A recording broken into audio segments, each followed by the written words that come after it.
Welcome to the Fighting on Film podcast, the podcast all about classic and obscure war movies, from the Normandy landings to the days of chivalry and swords. If it's been captured on film, we're going to try and cover it. I'm Robbie of RM Military History. I'm Matthew Moss of Historical Firearms and the Armourer's Bench.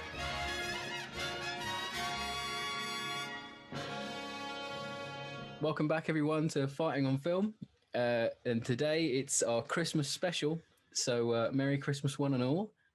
We're joined as every week by Matt. Hi guys. And today we have a special guest, World War II TV's Paul Woodadge. Hello, excited to Welcome, be here. Paul. Welcome. We're delighted to have him on. We've chosen a cult classic for this Christmas, and it's 1978's The Wild Geese. We think it's an absolute belter. So, what's your earliest memory of The Wild Geese? Because I was thinking about this the other day. Like Robbie asked me, like, how many times have you seen it? And I said, I must have seen it like at least a dozen times. It must be about 10 years ago the first time I saw it. And I think I may have actually seen Wild Geese 2 first. Oh dear. Poor man. Well, for me, I've seen it 50, 60 times. And in my situation, it's because I'm from Colchester, Army Town.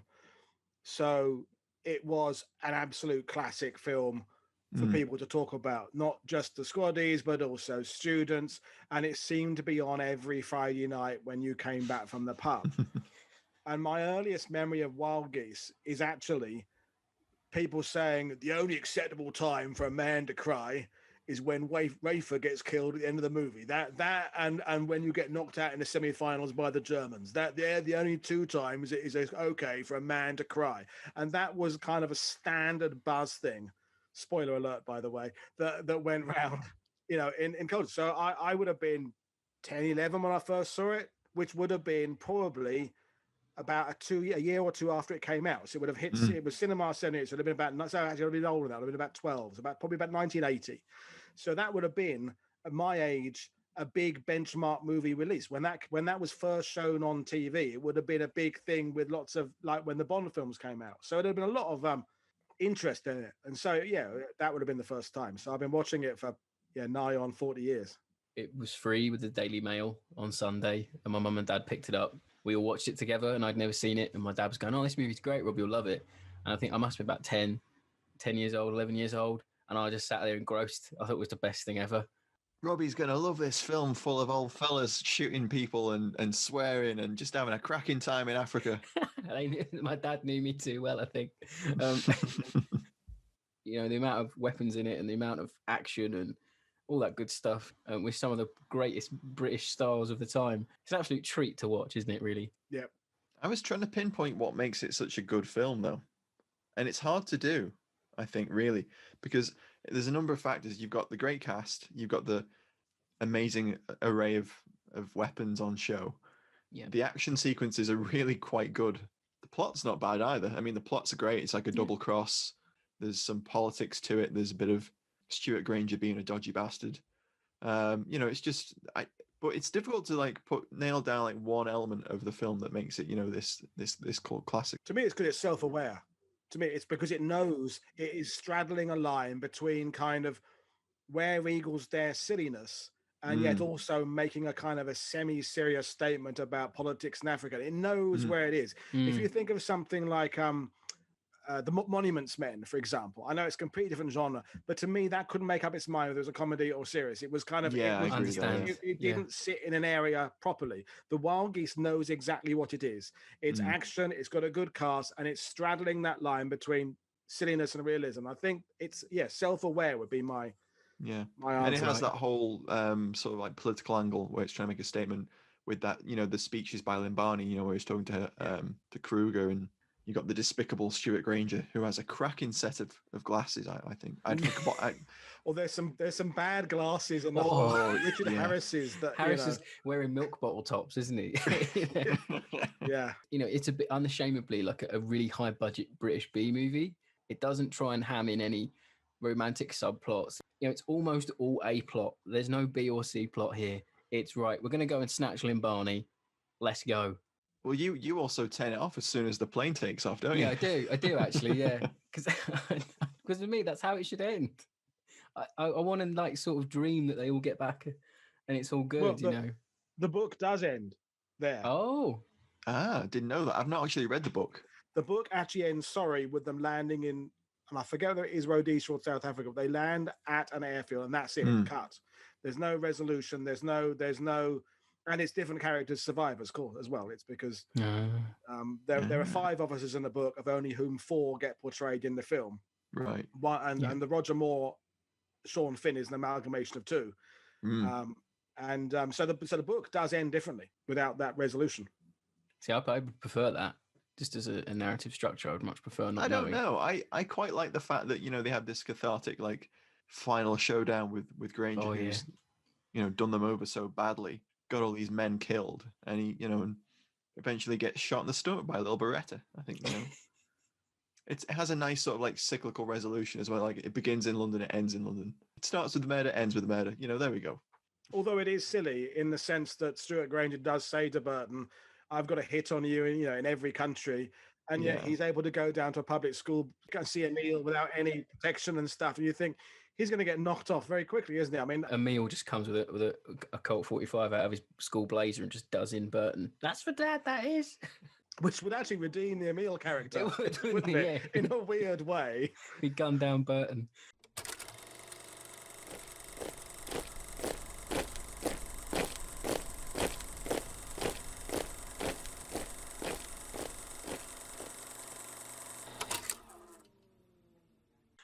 So let's just talk about the cast for a little bit before we delve into the action a little bit more. You've got Richard Burton as Faulkner. He's the man in charge. Richard Harris as Rafer, sort of Faulkner's right-hand man. Roger Moore as Sean Finn, who I think is just being James Bond the whole film, pretty much. I mean, why wouldn't you? He was Bond at the time. Whitty, their medic, played by Kenneth Griffith. And then you've got Jack Watson from The Hill, who plays Sandy, the tough as nails CSM. And then just loads of little sort of character actors. But one we want to pay homage to today is Ian Newell, who unfortunately passed away a few days ago. But with the cast, you've also got to address the fact that apart from Burton, the others were in Richard Harris's case, he was third choice. So Burt Lancaster is there to be first. He's going to play Rafer, because Rafer is much older in the book. Rafer is like in his 60s. He's living in a kind of downbeat place in Britain. There is an Emile, but Emile is in his 20s. Right. And Burt Lancaster gets cast first. And then Burt Lancaster won't take second billing to Richard Burton. So he drops out. Robert Mitchum comes in. And Roger Moore, I believe in his autobiography, which I have, says that he actually screen tested, I think, with Robert Mitchum. And then for some reason that fell out. And then Richard Harris came in as a last-minute replacement. I think Harris is perfect for that, though. That's it. Yeah, the irony is he's brilliant. Yeah. Yeah, he is. I can't imagine Robert Mitchum in that role at all. I'm taking you skiing, kid. Can you imagine him like being like, "Yeah, Emile, we're going to go skiing. I'm taking you skiing." It just that doesn't play with me. No. And Stephen Boyd was going to be Sandy. Okay. And then he died or was ill, one of the two. And Jack Watson came in because Jack Watson had worked for Ewan Lloyd, the producer on. I think Ewan Lloyd was one of the producers on The Devil's Brigade or something. Yeah, he was. Yeah. And Jack Watson came in for that. And Jack Watson was older than the Sergeant Major was. So there was some casting. I'm being sort of geek there, but this is why you're on. The book is really good. And actually, if you read the book, Burt Lancaster fits the Jander's character of the book perfectly. He doesn't fit it because you've seen the movie where Richard Harris is given a different role in the sense that they adapt the role to fit to Richard Harris's age group, and Emile becomes younger and he becomes kind of a middle class English guy. As opposed to he's meant because Rafer John as written in the book, I think is Afrikaans. That would make sense from the name. There's not many Irish chaps that call Rafer Janders, are there? Really? Sean Finn, by the way, just to finish off, who's played by Roger Moore, isn't a friend of Faulkner's in the book. There's another officer called Jeremy Chandos, who is a friend of Faulkner's. They've been in the Congo together, and Sean Finn's Roger Moore becomes the amalgamation of those two characters. And it's actually, and Faulkner dies beside Sandy in the village in the book. And it is Chandos and Sean Finn. Sean Finn still pilots the aircraft back, and he's just a pilot. He is literally just a pilot. And then Chandos is the other officer. So there's 5 officers. Everything else is the same. Tosh is the same. The Scottish Sergeant Ronald Fraser's the same role is there, but they knock out one officer for whatever reason. Budget, possibly, because paying for Hardy Kruger or Deadly Luger, as Roger Moore refers to him in his autobiography. I had to work with Deadly Luger. Which is a great nickname. It was a shame working for Deadly Luger. But I think it works so well, the casting, because they're all, Burton and Harris are serious actors. Burton was a Shakespearean thespian. So to see him do this B-movie plot, I think it adds so much gravitas. Burton chooses to act it really straight-laced. So does Harris. Moore's just having fun, I think. And it all just comes across really well. Yeah, and they do play off one another quite well as well. You can tell they're all drinking buddies, especially Burton and Harris. Like, they play off each other really well. Yeah, like, they do. Yeah. You feel like there is a prior relationship and they've known each other for years. I think we're referring to it as a B movie, which I think is perfectly fair. But you have to go back to that time when Ewan Lloyd bought the book rights from Daniel Kani. That book had been an international bestseller. They spent a lot of money for the rights for the book. And the only reason I would argue it became a B movie is it didn't do well in America. And it was to do with the fact it only got shown in about 10 theaters as opposed to because of some licensing deal. I don't think it was intended to be a B movie. I mean, it was certainly that cast that you talked about, Robbie, was an exceptional cast. Oh, God, yeah. Crazy cast, And the budget's there, though. It's not like they skimped on the budget. No. The bridge scene where the aircraft strafes the convoy, and we get at least 10 minutes of Bedford truck on fire. Bedford RLs. RL, there we go. Not already RLs there. If it had been QLs, it would be RLs. There wasn't a Q. I was like, Rob, is that a Bedford QL? I was like, no. He's disappointed. I was like, oh, God. That's a big cast. There's 4 lead actors. They're all big names. Yeah, I suppose it's a little unfair to call it a B movie when at the time it was made as probably like, the big action blockbuster. Yeah, a blockbuster expected to do well. I mean, just how much would Roger Moore have cost? Exactly, at the height of his Bond peak. How much would it cost now to get Daniel Craig to appear in your movie in the not top role? I mean, if that's what we're talking about, how much would it have cost to have got Sean Connery? And so and Richard Burton wouldn't have come cheap, although he had. No. In fact, his last actual box office success was Where Eagles Dead. Made lots of movies. In '74, he famously made The Klansman with Lee Marvin, where he was so drunk they had to put most of his scenes sitting down because he couldn't stand up. He was better by the time of Wild Geese. So, and Richard Harris was on the wagon as well for that. But even so, they would have cost a lot of money. Hardy Kruger was doing well. He'd have cost. He was, yeah. They threw a lot of money at it. Made quite a bit of money as well. I think it made at least over 4 million. I think so. It did make really money. Well internationally. Did well in Japan. Did well in Africa. I mean, and famous, and we mustn't neglect, of course, because we're British centric, that Winston Ntshona and John Kani were incredibly successful South African actors. Had to be really convinced to do it because they were worried about racial stereotyping and negativity and English people making a movie about South Africa. But they were and are. I mean, John Carney's still with us. Winston died 2 or 3 years ago.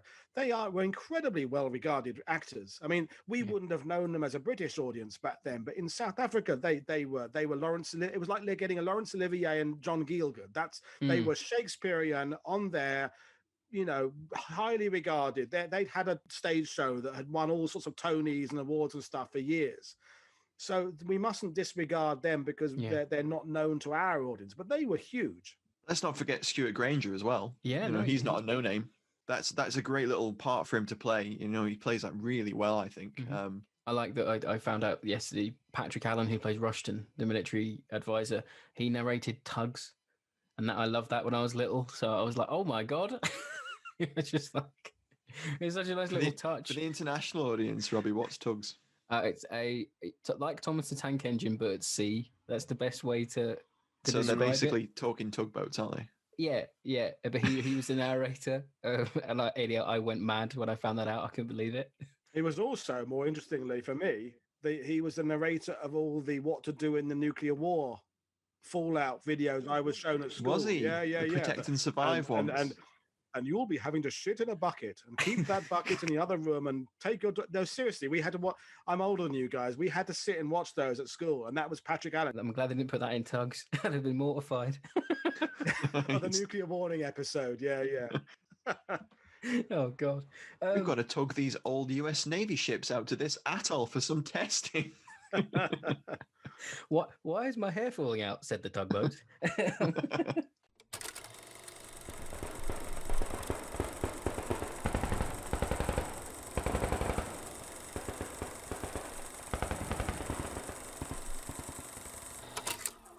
So plot-wise, the film basically revolves around a group of mercenaries. They are tasked by a businessman with rescuing a former president of an African republic that has been kidnapped and held by his political rivals.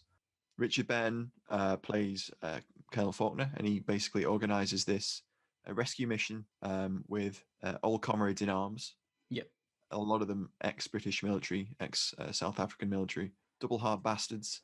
Basically, they get double crossed, and the mission gets scrubbed, but they aren't told it's been scrubbed, and they are left on an African runway in the middle of nowhere, simply holding their duty free, waiting and wondering what the hell they're going to do next. And then that's where the main action ramps from there, doesn't it? And then absolute bloody havoc kicks off from there. It does. Richard Harris tries to instill a civil war. Yep. Why don't we just simply start a civil war, Alan? Why?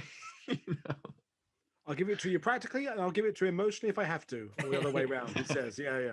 Before all that, they have this absolutely amazing training sequence where Sandy absolutely beasts them, doesn't he? Oh God, Sandy's character in that that bit where he shouts, "Right then, let's try for our first fucking heart attack, shall we?" And he gets all these mid-40s veterans to run around and throw themselves on the floor. Yeah, and probably the best training montage of any military film you'll see, I think, really.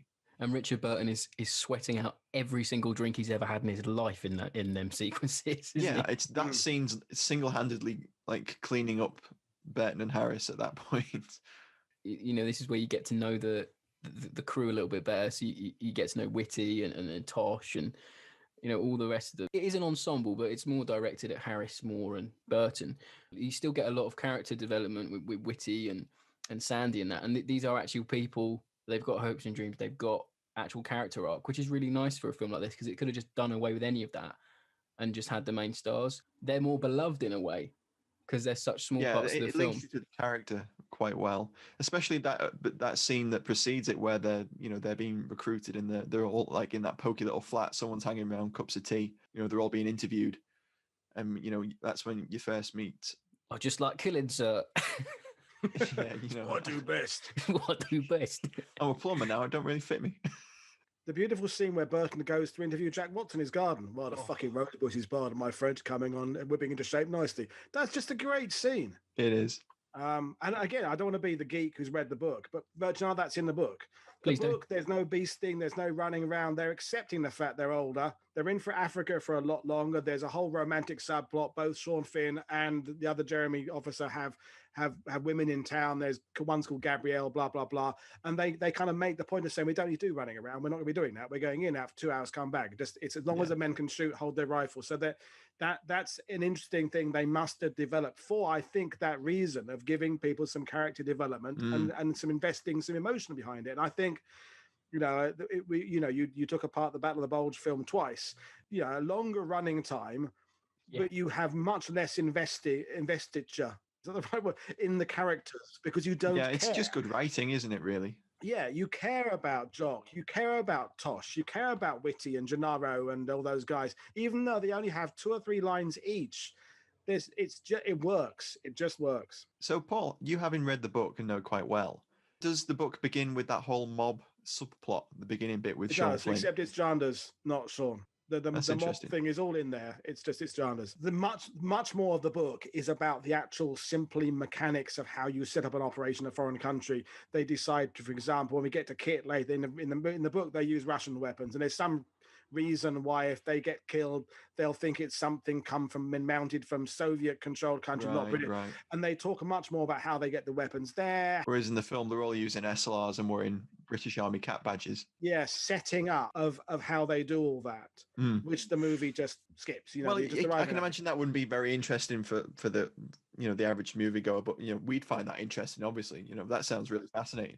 The Dogs of War, by contrast, has half an hour of action at the end, if not even 20 minutes, and the whole middle part of the movie is just signing contracts, hiding Uzis inside oil drums in Dogs of War.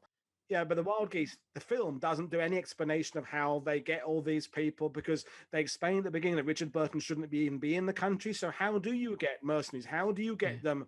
How did they go to Africa? What did they have to have jabs? Did they, the book covers all that. The book covers the minutiae of how you set up a military operation or coup. It's a coup, isn't it? Effectively. Because me and Matt were saying as well, you mentioned the Russian firearms in the book. Roger Moore, Sean Finn, kills an East German officer, right? And I'm thinking, well, hang on. If the East Germans managed to pin this back to a British, ex-British serviceman, it could trigger World War III. Which you would think they would do, given all of the dead mercenaries wearing British Army cap badges. Which again, the book does all cover that. The book does all go into detail explaining East Germany's relationship and South Africa's influence and so on. So it's those little inclusions that I thought they're probably like holdovers from the book, but they aren't being explained here. But they make nice little things to notice when you watch, I think. Yeah. You go, oh, there's an East German Air Force officer. Oh, there's a Cuban military advisor, and make the film a more enjoyable watch, I think, especially for geeks like us, I suppose. Not all of them make it back, do they? Which is it's a bit of a shame. No, well, like Paul was saying there, the only acceptable time to cry is when Rafer gets it. Like, I don't agree with that. I think it's when Sandy gets it. That's when it does it to me. I'm like, I just can't take that. It's just, it just stabs right at the heart. It's just, no, not Sandy. Except in the book, again, he's an unlikable shit in the book, Sandy. Sandy literally only loves one person. The book says something. I've got it written down here. I had it written down here. Sandy, who had so little love in him that all he had he reserved for Faulkner. Everybody hates him. He has no rapport with the men. He is just there because he's a hard bastard, but he does love Faulkner. But of course, with Jack Watson playing him, he just, even though he's a hard ass, he's just got that, when he insists on going on the mission, most of all, I love you. That is perfect. You want to see a revolution? Just fucking stop me.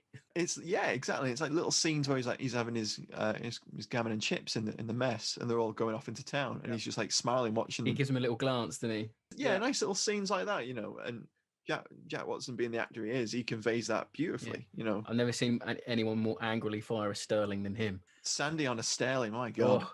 You wouldn't want to be anywhere near that, would you? Didn't even need the stock, he point shoots it the whole way through. He's got it center mass. Because even when Sandy does get shot and he shouts Alan, earlier in the film, Faulkner said, look, when you're not around, you don't have to call me sir, you can call me Alan. And he chooses to say his name with his dying breath. I think it's quite sweet, really, in a way. Yeah. It's like, oh, he's his best mate. It's tragic. I think that has a lot more emotional impact for me than Jandis's death. Yeah. Although obviously they over-egg the setup of that massively with Emil. Oh, we have to talk about Emil, don't we now? With Emil, they're setting up this young lad who's expecting a skiing holiday but doesn't get one because his dad's got to go off and start a civil war in Central Africa. Yeah. Those scenes don't really work for me. No. Harris comes off as a bit too cloying, I think. It's because we don't care about Emil. It's because Emil's an annoying kid. I think that doesn't help. That's Yahoo! Fair. Emil is annoying. Oh, I know. God, that. Oh. But is he more or less annoying than the kid in Jurassic Park who doesn't jump off the fence? Who then becomes in the Pacific. He then becomes Eugene Sledge, doesn't he? That kid. But they are my two most annoying kids in movies of all time: Emil and the Jurassic Park kid. I think Emil's got to come out first. It's Emil. Yahoo! Yeah. Oh, Yahoo! Yeah. Hello, sir. God. Thank you, sir. Hope to meet you later, sir. Emil, can you do that again, please, Emil? Can you actually put some emotion in those shots? Thank you, sir. Oh, just fuck it. Go. Just print it. It's fine. Let's go. Oh, his delivery's awful. I hate it. It takes me out of every scene he's in. He's quite clearly And there joining to us make. as our special guest is Paul Spurrier, who played Emil. Special guest, a plank of wood. With slightly more emotional range. Yes. Oh, God. But I mean, I do enjoy Harris's character outside of those scenes, especially the scenes with Burton. They're great. The scene where they go and rescue Flynn, and he's like, "What are you carrying, Rafer?" And he like pulls out a hand grenade and a stub nose Smith and Wesson. And he's like, "Balance." Yeah, It's just Balances me out. It's just a great scene where he punches a grenade through the door. Like if that was me, I'd end up like breaking a knuckle, not going through the door, and then be just like stuck with a hand grenade. Yeah. But Richard. Oh, that was thicker than I thought it was going to be, that door. Ow. Yeah, right. I think to Harris, you see, to me, is he's the heart, isn't he? And he's the conscience, I suppose, more than the heart. Yes. In that he is getting across to the audience that mercenaries can also have objectivity. They can also be sympathetic. And Faulkner says that. He's like, I don't care whether I'm fighting for the good guys or the bad guys, as long as the check doesn't bounce, kind of thing, And Hardy Kruger wants his farm in South Africa, so he's kind of, when he says, I wonder which one of us is more morally, straight in this. And so to me, Harris is the conscience of it, and therefore that's I do find his death more moving, because he genuinely has invested himself in bringing.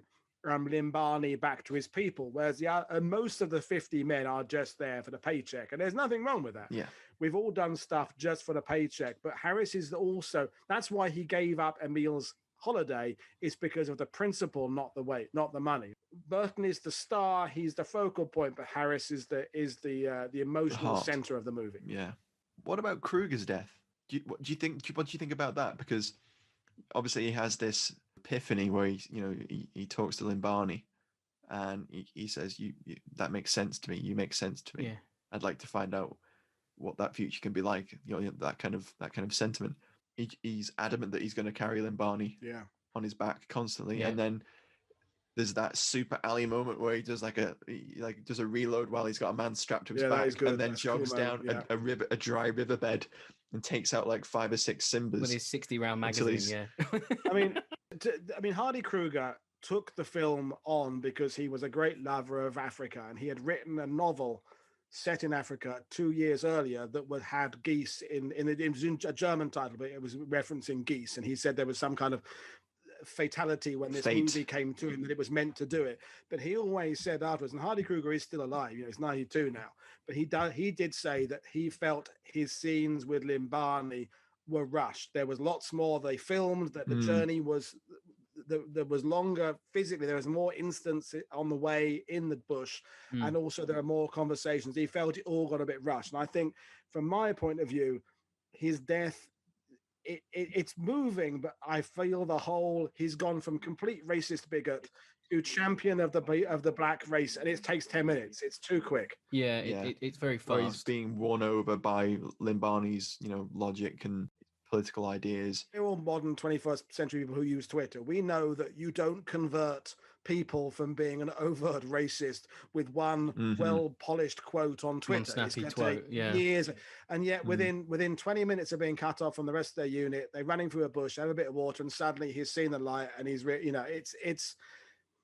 I understand that was the important part of it, and that's why the 2 black actors took the film on, because they were going to be given opportunity to get some messages across. But to me, it's too rushed. The whole thing is too rushed. So therefore, I feel that Hardy Kruger, when he buys it, I would have liked to have seen a bit more of a journey before he buys it.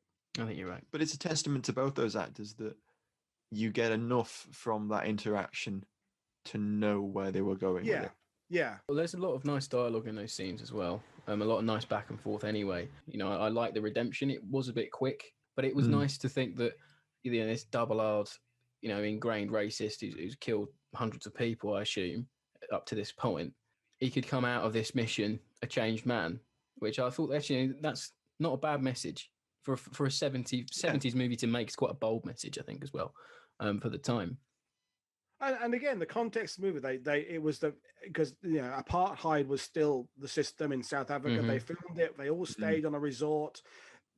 African, British, all stayed in the same accommodation. They paid union rates. They got permission to do all that. They made a very bold statement of equality about when they made the film, and they had strong African characters with heart, who were intelligent. And as you say, in the 70s, that's not necessarily how Africa was portrayed in your average movie. There was a lot of progressiveness for that movie, really. Yeah, it's progressive. Its clunky way of explaining it. The dialogue is a bit, but actually for its time, it was really well written. Yeah.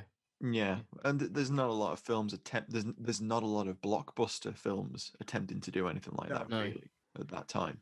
I mean, I think it's not my show. I think we should now address Kenneth Griffith's homosexual character, because I find that fascinating, because it's both progressive and also completely cliche at the same time. It's somehow because he's kind of a Larry Grayson camp figure. Yes, he does have that 70s gay shtick, except doesn't he? His being gay is not central to the plot. If you look at other movies that featured homosexuality in the 70s, the being homosexual part of it was what drove the plot. His being homosexual is accidental to the plot, and he is a kick-ass hero who goes down in a stream of machete blade. And so he is a cliche, but he's a noble, strong character who is an equal of his men around us. So it's a strange, paradoxical, as I say, progressive and yet at the same time cliche. It's just who he is. Yeah.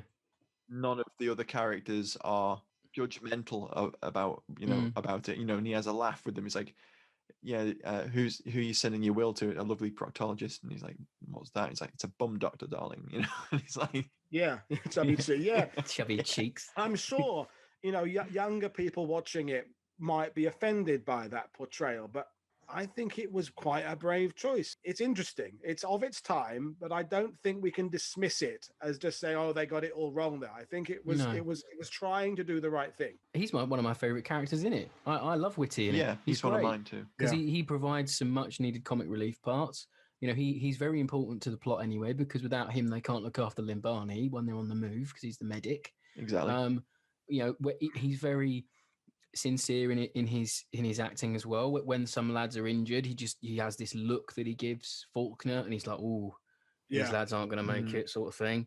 He cares, and then when he does go down in a blaze of glory, he goes out fighting like an absolute champ. 2 Uzi mags and a knife fight. Yeah, exactly. He could have reloaded, I think, in the time that bloke took to saunter over to him. Maybe he'd run out, Robbie. The young expected to be there for 4 hours, and no buggers wearing ammo pouches. They're not, are they? No, maybe he only took 2 mags with him. Bless him.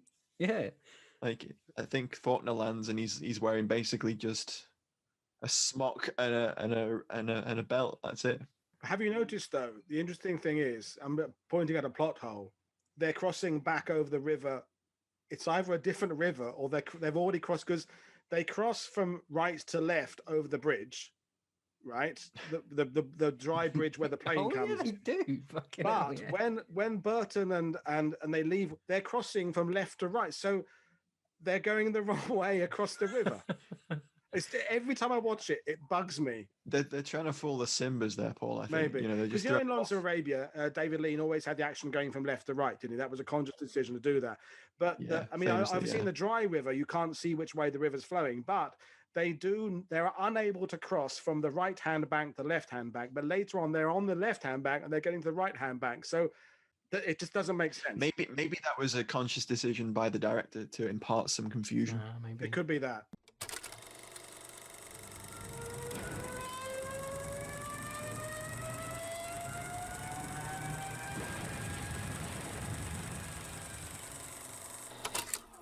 Let's talk about the execution of the plan. When the force lands by parachute, which, by the way, that's free fall, is just one of the most amazing scenes. We'll talk about our favorite scenes, I guess, later on. But anyway, then Burton's unit goes off to the barracks, blah blah blah, crossbow, cut, in, rescue, gas, go, escape.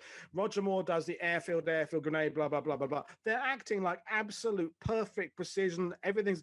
And then once they get to the bridge, they all become idiots on their first day on the parade for a while, because when across the bridge.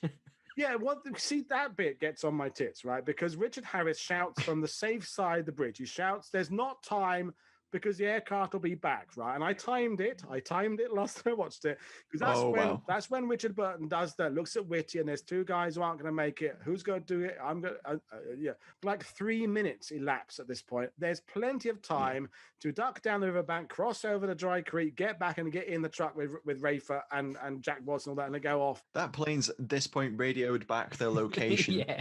Because that's the last vehicle. There's a convoy of what? There's like 3 RLs. There's a Land Rover. Or is it a Land Cruiser? A couple or of something? snatches. Yeah. And that's the last vehicle, isn't it? And in it is your commanding officer, your medic, your objective, and you at the back.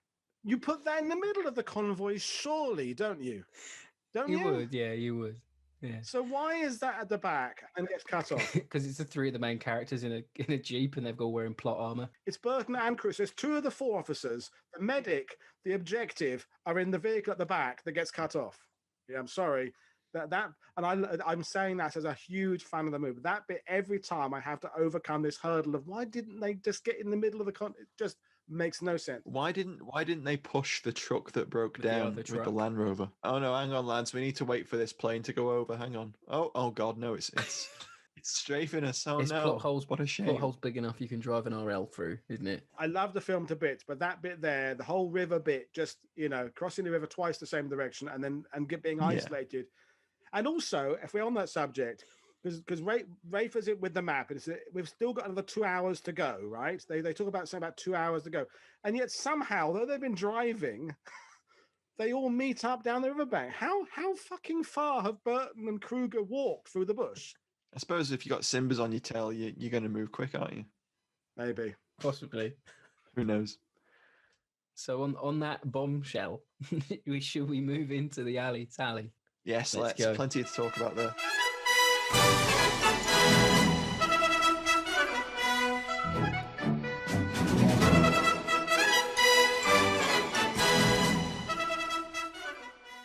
You have a complete plethora of small arms. Everything from Mark 1 Brens to SIG P210s, Browning high powers, Uzis, Madsen M50s.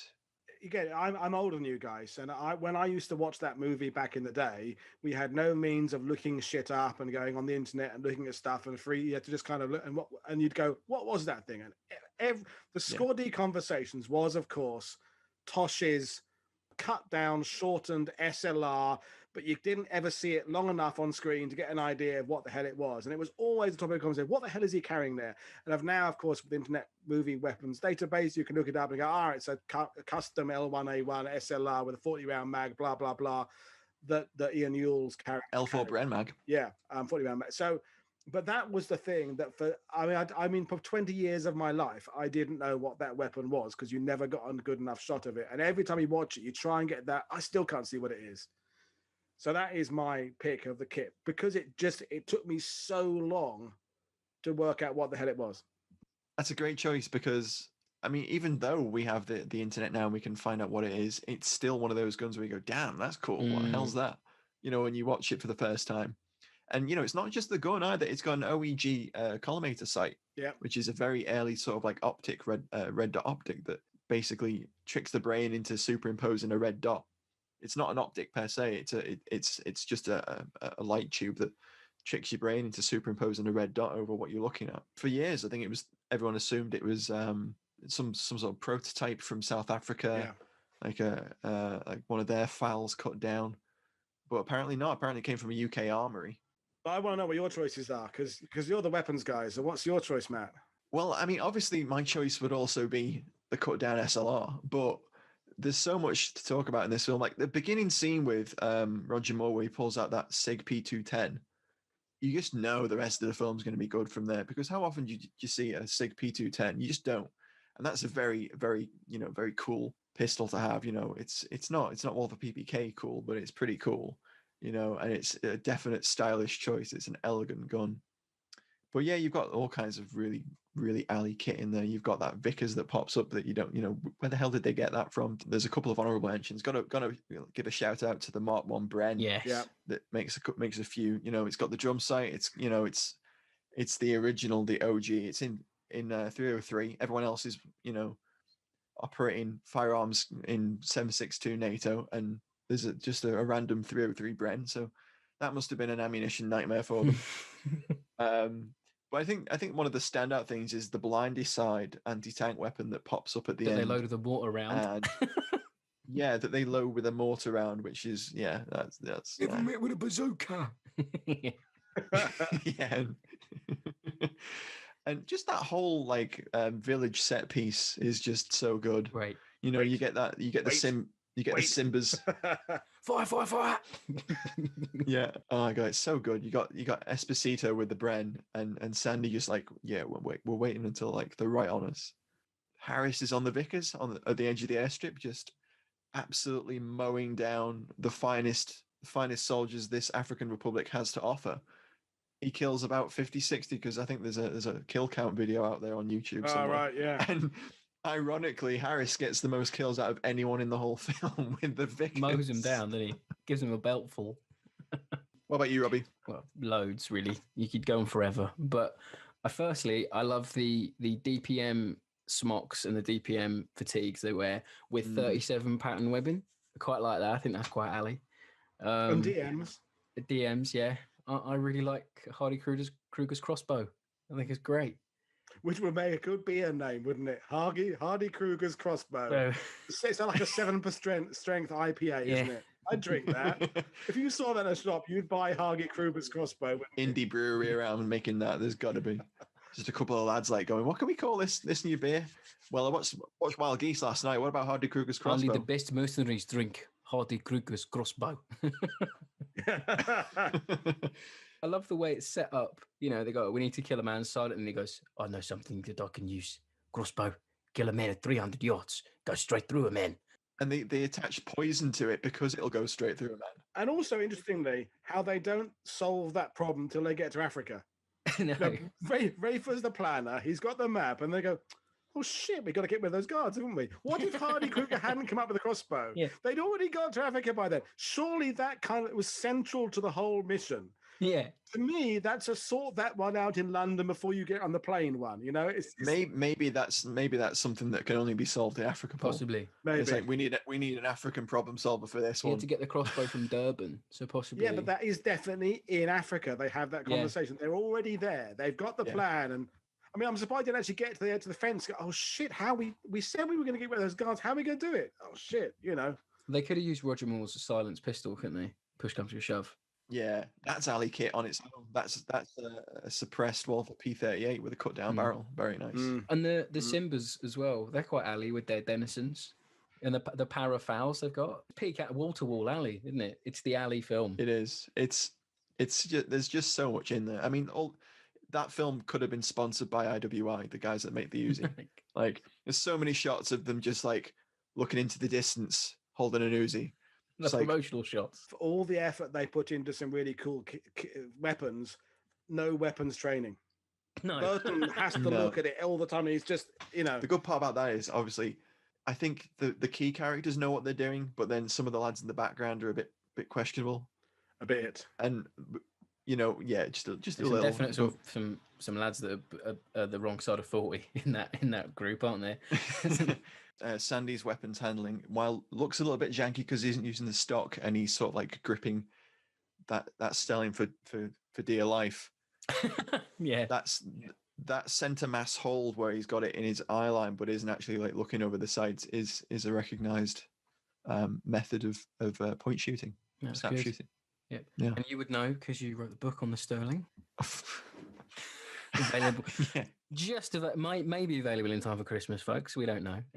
It's out. It's out now. All available. Does it have a stormtrooper chapter? I do mention that, and my theory on stormtroopers and their terrible accuracy is the fact that they never use the stock. Okay, that's why they can't hit anyone. At Historical Firearms, if you want to purchase a copy from the author. It's not a plug if there's context. No, exactly. Yeah. No. There's at least 3 Sterlings. We're talking about the weapons training. I think for me, it's a good time to mention what is often the stick people use to beat the Wild Geese with is the fact all the actors are too old. And I don't think that's a fair argument because they're not pretending they're not. The point is they are ex guys. They're not meant to be running around for. They're not meant to be going there for 3 weeks. It's not an 4 extended hours. tour. It's 4 hours on the ground. Yeah, exactly. If you think of the same year, 1978, so that's Force 10 from Navarone. So Robert Shaw, 48, Edward Fox was 40 something rather. That's different because they're meant to be frontline soldiers in the war. So to me, James Coburn, Cross of Iron, was like 48, 49, playing a sergeant in the German army in the Eastern Front. That to me is when you can genuinely criticize actors being too old. But in the Wild Geese, that's read the book again. The point is they're not pretending they're 20 years old. That's not why they're there. They're there because they know what they can do. They are all reliable. That's the thing. The movie and the movie less than the book. But the movie hints that Folker needs to have 50 guys who he can absolutely depend on. That they know what to do. They know how to fire their weapons. They know what they're doing. They're not going to run away at the first sense of danger. But yeah, sure, they're going to be 40-something, 50-something. So I know a couple of guys around in my kind of neck of the woods who are in that age group who still do security work in different countries and so on. They're not going there because they run fast. They go there to oversee and provide expertise based on their years. So I find that criticism of the Wild Geese invalid. I don't think it's I totally agree there. Entirely irrelevant. And look what they do. They don't have to cover much distance. The skydive, presumably they're all jump qualified. There's nothing different special for it. They're all there. They've got to move a couple of miles over a couple of hours. What's the beef about them being a bit older? It doesn't make a difference at all. They're there for their skills and the way they execute. We're going back to the plot again. The way they execute the airfield takeover and the barrack room is perfect. I mean, it's great. It's about the best demonstration on film of a set piece that you've trained, isn't it? It goes absolutely like clockwork. Do you think the Argentines watched that and used it as inspiration for the invasion of the Falklands, attack on the barracks? Possibly. They could have had some silent Sterlings, couldn't they, for those lads in the towers? That would have been a great inclusion. Some Mac 10s. There is a Mac 10 at the beginning of the film. Yeah, there is. The one of the mafia guys, is it? Exactly. One of the hitmen. Mac 10 with a suppressor on it. That would have been very alley. Talking of those mafia guys, right? Mm-hmm. Do you reckon they're the actors who came along for roles as the mercenaries? But no, you really do look shit. Some of these other guys, they look a bit shit. Ronald Freeser's pushing it, but you really do look. So, but we'll give you the secondary role of mafia guys. You can be a fat hitman. You could be a fat number 3 who gets killed by a grenade. When we were doing our live tweet of this last night, someone commented that the grenade didn't kill enough of them. I was like, no, I think getting 3 out of 10, like it's 6 or 7, was pretty good. That's It's not a film that sort of over-eggs the capabilities of a hand grenade, I suppose. No, but I do love that scene where I'm just going to go back to where Rafer punches through the door and just like drops a grenade through. That's just such a good scene. He drops it in such an odd way as well. He's just like such an open, opens his hand, doesn't he? Just like drops it. It's so good. And yet their door's miraculously not even touched by the explosion, which is incredible for a grenade. that just raises questions about just how strong a punch Richard Harris could muster, to get through a door that can withstand a hand grenade. Yeah, but I think 1970s bed sits above dodgy casino doors. I don't think that's going to be your IKEA 15 quid, MFI 15 quid doors you get. So that's definitely an MDF the door. ones with the kind of zigzaggy cardboard in the middle. That's what those doors are.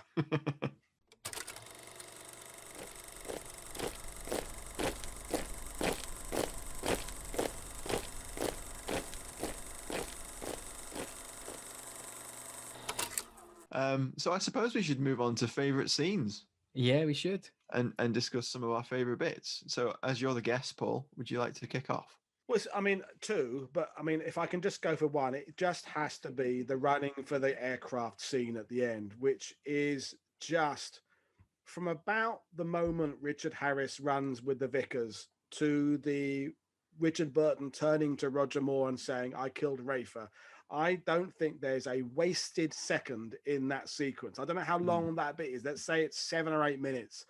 That and even the blood spurt that comes up and hits the lens when Richard Harris gets killed. That is a really, really well filmed, beautifully planned, beautifully shot, beautifully tense sequence that Yeah. I think elevates that film to something really special. Totally agree. Yeah, no, I definitely agree. It's the payoff to all that the building of relationships, you know, the narrative where it's leading to, and you're right, it is shot really nicely. I mean, the whole film's shot really really nicely. Yeah. In terms of cinematography, you know, you get that sort of feeling of moving through brush and jungle. You know, has that kinetic pace to it during the firefight scenes. The set piece battle through the village is really great. You know, you get a sense of scale, which adds to the like the climax of the film. It's Sandy's death. Then Rafer is shot by Richard Burton, and you know it's just that scene where he comes back to the cockpit and he just says, I shot Rafer. Yeah. I shot Janders. You know, it's just, yeah, it's a great, that's a great choice. What about you, Robbie? When they're clearing the airport, I like that bit a lot. You've got Sandy and the rest of the lads. They're like they uncover all the Simbas having their lunch in that cafeteria, little bar, and then they all just open up on them. I think it's great. You know, it's just unashamedly action. The bits where Roger Moore's just being James Bond, shooting everyone with a silenced pistol, that's really good as well. He's like sat there smoking a cigar, and like someone turns around the corner, he's like, just drops him. Yeah. I just love movies where Roger Moore isn't in a Bond film, but he's having to be Bond because it's expected of him. Yeah, there's a few of those, isn't there? Well, if you read Roger Moore's book autobiography, and if you look at the documentaries as well, he was explaining that he felt overawed by having to act against Richard Burton and Richard Harris and Ntshona and Kani. So he thought, I'll do my shtick, which my shtick is the kind of the raised eyebrow kind of quip. Bondster. So that was his defense against. He can't outact them, so he can like kind a of coping outstick mechanism. them. Right. So that's what he did, and so I can imagine, because he was the one that was the best friend with Ewan Lloyd, the producer. That I reckon he was the one who kind of steered the way those scenes went and said, "Look, don't give me the heavy dialogue, don't give me the exposition, give me the quips and give me the kind of the quirky kind of kills, and I'll make that work for you." Yeah. And let the others do the heavy lifting, if you like. I think it's needed, though, isn't it? His character's definitely needed. I mean, he is the perfect foil for the more serious Harris and Burton characters. I love it when he makes that lad eat the bag of cocaine. It's just so funny to me. When he's just going, oh, please, no. You know, that's what she said. Don't think about a stomach pump. There was strychnine in there. Like, wow, now eat. That's quite a sick way to plan to kill someone, isn't it? Yeah. For Roger Moore's kind of jokiness in the film, he's planned that. He hasn't thrown that together. He's saying, I want to get that guy, right? How could I'll put the cocaine, I'll make him eat it, and I mean that's pretty high level bastardry, that is. Bond wouldn't do that, though. Bond, God, good lord. That book's your theory on that one, Robbie. Like, Bond would not force someone to eat a lot of coke. Bond would sleep with the drug dealer, wouldn't he? And convert him to the cause. Yeah. Go on, Matt. What's your favorite? Oh, it's very difficult. Like, I mean, those are two great picks, and there's a lot of standout scenes in the actual, the film. I really enjoy the set piece of them moving through the village. I think that's a really great scene. They're these retired, very well trained former soldiers. They're experts, they're mercenaries, and although we get glimpses of them in action like throughout the film, obviously we're following more Burton and the rest of them, but that final sequence we get more of the rest of the company. So you have like Ian Newell on the blindy side and the Bren. You've got Esposito, you've got Sandy holding fire until you can see the whites of their eyes, like the very last moment, and you get that sort of like feel that these are like professionals, they are hardened professionals, and you see them bounding, you see them laying down fire, you see them moving the vicar's gun around to where it's best. It's professional sort of like soldiering vibe that is like created by that scene, and I think that pays off the establishment of all of these characters. As you were saying earlier, Paul, on the bridge, they're all kind of like 10 minutes of not knowing what the hell they're doing, just sort of like headless chickens on the bridge, which doesn't really befit the the vibe and the essence of what these men are. You know, they're professional former soldiers, mercenaries. You know, they would have instantly known what to do on that bridge. And that bridge is also an honorable mention. That scene with the plane, that's really cool. It is good. Well done. Yeah, I like it. It's a great little sequence.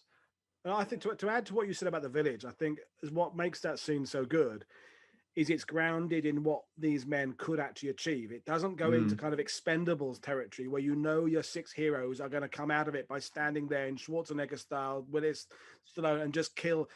They are completely outnumbered. They are running low of ammo, and it shows you in that predicament. They're acting professionally, but they're acting professionally in a situation that is not going to get. They're not all going to get out of it, and they know that. They absolutely, and you, as the audience, know they're not all going to make it. They're doing everything they can to limit the deaths, and they're doing it to save those to get the aircraft, but you know it's not going to end well. And that's why, although it's kind of got that slight fantasy element to it, there's this grounding in what men can actually achieve with weaponry. No weapon achieves anything in that movie that can't actually be achieved by a weapon, I would kind of argue, you know? Very true. That's a good point to jump off on, to mention the comparisons that people often make of it with Expendables and that kind of film. Like, people describe it as sort of like a proto-Expendables. I really don't agree with that. Like, the Expendables are a comic book-esque sort of like... Yeah. They don't exude that, you know, that hardened professional soldier vibe at any point in any of those films, for me. Because in Expendables, they're all playing like characters they played before. So Stallone's playing Rambo. You know, Arnie's being Terminator. Bruce Willis is being John McClane in Die Hard, and they reference it like a lot. That's the whole point of them films, I think. It's like, oh look, we were in 80s action films, but yeah, it's a whole shtick, and Wild Geese is more self-aware in the fact. The Expendables are great films, but they're in a sense they're complete fantasy escapism, shoot 'em up, silly, unrealistic, popcorn, switch brain off film. And Wild Geese has an element of that. It's considered, I think, as a throwaway film, but actually, as we go back to the serious points it makes about racism and African inequality and stuff, and what it is grounded in a kind of realistic sense that I think. Perhaps that's why it's a B movie. That's why it didn't become an A movie, because it didn't go into kind of Bond silliness. The mission is not successful. They don't come out with their money. Limbani is not put back in. He's dead. It's a failure. It's a failure. And most of the people die. So that realism. Whereas if it was a blockbuster, you never go into a Bond film thinking Bond is going to die at the end of it, do you? No, you don't. No. Very true. So I think that's what makes Wild Geese a little bit different, is that, if you haven't, I can't imagine there are people who haven't ever seen it before, but if you haven't seen it before, you are going to be surprised at the way the plot developed, because if you've come at it from a 21st century action hero perspective, the one person's going to die. So there's always the noble death of one person or wounded, but you don't expect to see most of the cast get wiped out.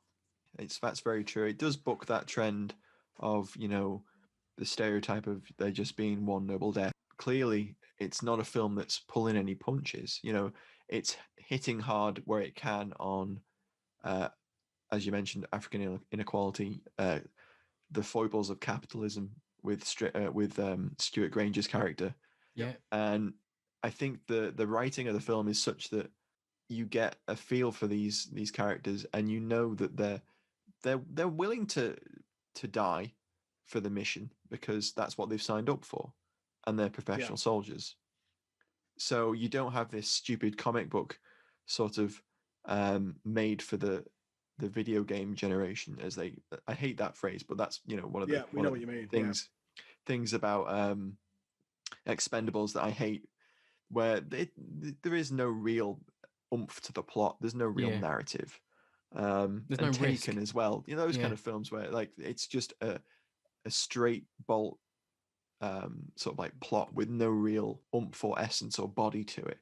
Whereas with Wild Geese, you become attached to characters that you wouldn't expect to become attached to in a film if they made it now. If they made a remake of Wild Geese now, which God forbid they ever do, today's Hollywood blockbuster screenwriters wouldn't be able to create the sort of essence that Wild Geese has. they have talked about remaking it. There's lots of forums where you see people's ideal cast for remakes, and Yeah. in fact, it actually got as far as I think It's a great pub chat, though, isn't it? Working out who you'd have in it. Yeah, because Roger Moore was talking about coming back as the Stewart Granger character. Yeah, that was good. One car about 10 years ago or so, which would have been an interesting twist potentially, but I don't think you can improve on it. It is what it is. Have to go and save President Limbani, please. It is what it is, that movie, and it's got, it's not perfect by any means. There's 3 Wilhelm screams: one on the bridge, one when the Simba after the river that Burton shoots in the throat, and a third one I think in the village. So there's three of them. Yeah, he has that second one has that very dramatic like death fall, doesn't he? He's like, ah! It's like, yeah. But yeah, no, it's. I mean, the other amazing scene, by the way, is the skydive and the music for that, which is not the same theme they run through the film. That's just a great scene. It's like a circus theme. It's like a circus parade. Yeah. I mean, as I said at the beginning, I've seen it 50 or 60 times, and I watch it twice a year at least. I never don't enjoy it. I always love it. I get niggled by little bits in it, but it just does what a movie should do. It takes you on a journey, and it's when it's like having a favorite song. You sing along with it now. Thank you for inviting me to come and talk about it, because I just love it. Well, we knew you would offer something that would be, give us a little bit more insight, because we know you've probably got it on like 6 different formats, and I've had it video, DVD, Blu-ray. So it's only the 3 for that one. Yeah. Okay. And the book, don't forget. So 4. And the book. Yeah. We just love hearing about other people's experiences with a movie, because obviously, it's me and Matt every week, and we don't have any other people sort of to sound ideas off on or anything like that. So it's nice to have a third input.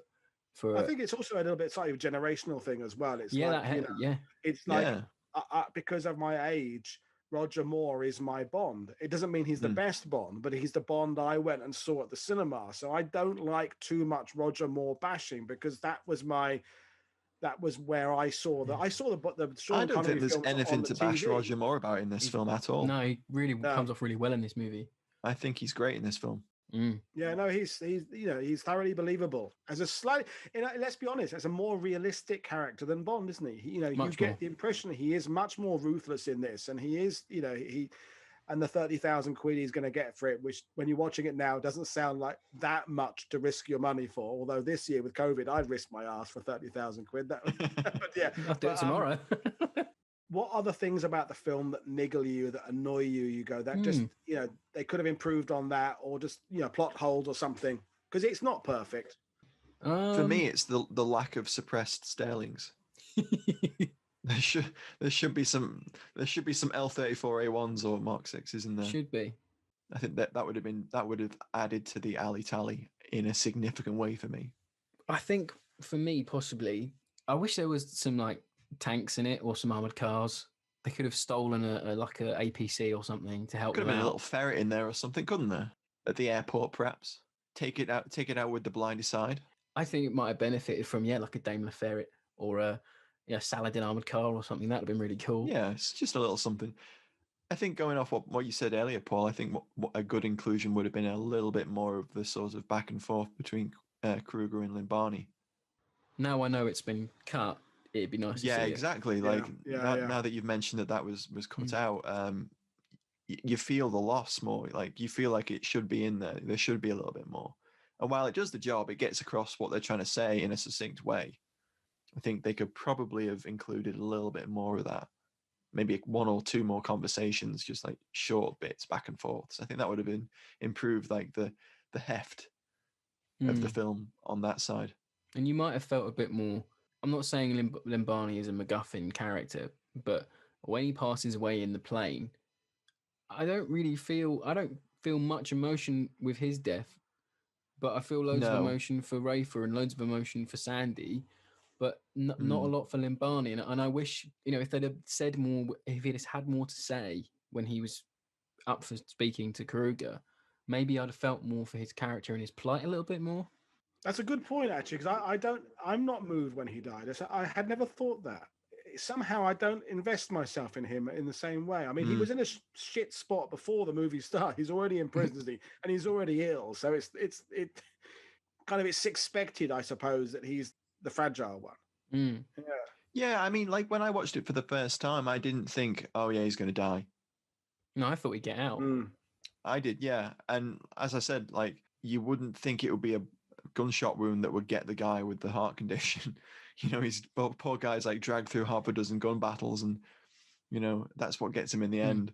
He probably would have been safer in the cell if they weren't going to execute him. But they only get the poor guy a stretcher in the last maybe 5-10 minutes of the movie, and then the rest of the way they're just dragging this poor bloke along. Sorry, that niggles me a bit. Yeah, he's so important. I have another question for you, and it's one that's niggled me. It's right at the beginning when Richard Burton. Now, the first thing is the fact that they must have decided after the film was shot that they were going to have it Concorde as the aircraft it comes in, which is why they dub him saying, because Richard, they said, apart from a very rushed meal on the plane, he obviously said shit or crap or foul. But because they now show Concorde, it can only be British Airways. So they have to change it to a very rushed meal. Watch it again. Yeah. You'll notice he dubbing. Did you notice that? No. You'll notice it now, right? The second, that's one point. The thing is the Barry Foster character, the Van der Valk, the blonde curly-haired guy, the guy who works for Stewart Granger. My question is, who the fuck is he, right? Because he works for a merchant banker. And then when Richard Burton says to him, I can't do this, and there's these two names, and he says Rayford Janders, and Barry Foster goes, yeah, blonde hair, cigarette case glass. Now, Rayford Janders hasn't been a mercenary for 10 years, right? They established that but who is Barry Foster? That out of his brain, he can tell, he knows ex-mercenaries were 10 years old living in London. Maybe. Now, this is a theory. This might become your headcanon for this, Paul. Maybe his son goes to school with Emil. Ooh. Maybe he's Emil's father because he's got the curly hair. Maybe he's. But I understand he's kind of the fixer guy for Stewart, and it's suggesting that big bad businessmen have these kind of shady kind of. Yeah, he does. He probably does know a little bit too much. But he knows the two guys Sean Finn. Oh, I know the name of Sean Finn. How do you know these guys? London's a big bloody place. What merchant bankers have in their heads a list of former mercenaries? And also, by the way, just on that subject, the fact that Richard Burton and Richard Harris haven't seen each other for 10 years in the movie and they're suddenly best mates again. Because the book, they've been working on they've been together much more recently, more frequently. I don't understand why they have this 10-year gap and suddenly they're best mates again. They're not, no Christmas cards, no Rayford. Suddenly they're back in again. And he wants, after 10 years of no contact, look after my kid for me if I die. That's my little question I have with that movie. It makes no difference to the plot. One other little thing that I do like about that scene where he lands is he's sat in just before customs, like drinking his duty free. Underneath a very 70s rabies can kill poster. He's got like his little paper cup and he's clearly like drinking something from duty free. When we watched it the other night, I was like, no, that's not a genuine take. That's just Richard Burton drinking. They just happened to be on set. Yeah, but we'll be with you soon, Mr. Burton. Just, I'll sit here with my paper bag of gin. Yeah. Did I tell you I narrated War of the Worlds? Yes, you did. Get back to your gin. No, the question, would you have liked to have seen the sequel with Richard Burton? Because, I mean, the sequel did happen, but he died. If Richard Burton had done it, not Edward Fox, could it have saved itself? Could it have been a decent movie, or was it always destined to be crap? I think the plot of that one is always going to destine it to be pretty poor.